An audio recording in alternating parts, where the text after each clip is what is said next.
You mentioned we're in a big bubble. Can you elaborate on that, and how is this likely to play out?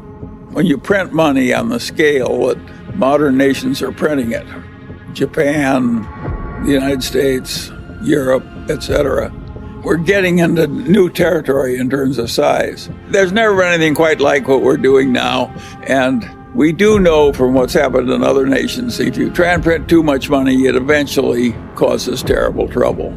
And we are closer to terrible trouble than we've been in the past, but it may still be a long way off. I certainly hope so. When Volcker, after the 70s, took the prime rate to 20% and the government was paying 15% on its government bonds, that was a horrible recession. It lasted a long time, caused a lot of agony. I certainly hope we're not going there again.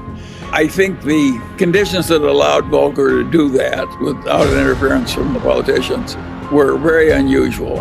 And I think in 2020 hindsight, it was a good thing that he did it. I would not predict that our modern politicians will be as willing to permit a new Volcker to get that tough with the economy and bring on that kind of a recession.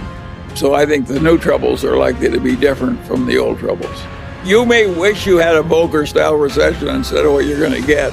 The troubles that come to us could be worse than what Volcker was dealing with and harder to fix. Think of all the Latin American countries that print too much money. They get strongmen and so forth.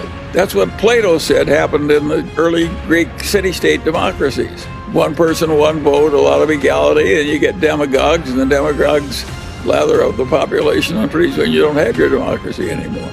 I don't think that was a crazy idea on Plato's part. I think that accurately described what happened in Greece way back then, and it's happened again and again and again in Latin America. We don't want to go there. At least I don't. We've done something pretty extreme, and we don't know how bad the troubles will be, whether we're going to be like Japan or something a lot worse. And what makes life interesting is we don't know how it's going to work out. I think we do know we're flirting with serious trouble. I think we also know that some of our earlier fears were overblown. Japan is still existing as a civilized nation, in spite of unbelievable excess by all former standards in terms of money printing.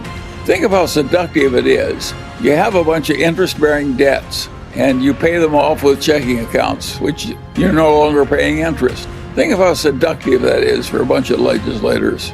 You get rid of the interest payments and the money supply goes up. It seems like heaven. And of course, when things get that seductive, they're likely to be overused. If you stop to think about it, my way in life was not predicting little short-term differences between the Russell index and the Standard & Poor's index.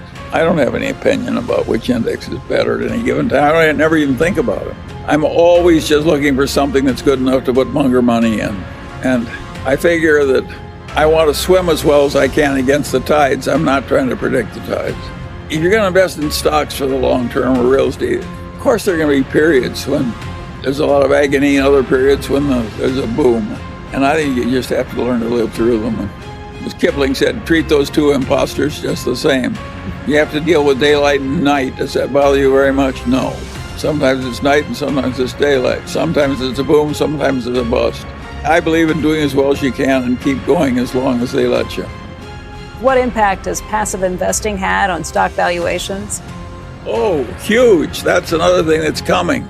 We have a new bunch of emperors, and they're the people who vote the shares in the index funds. Maybe we can make Larry Fink and the people at Vanguard Pope.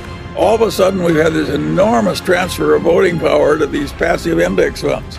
That is going to change the world.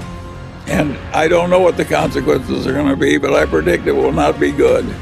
We have a hugely strong economy and a hugely strong technical civilization, and that's not going away.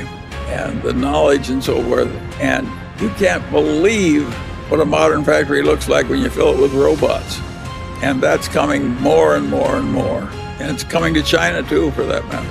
And so those trends are inevitable. And I think it does create adjustment problems.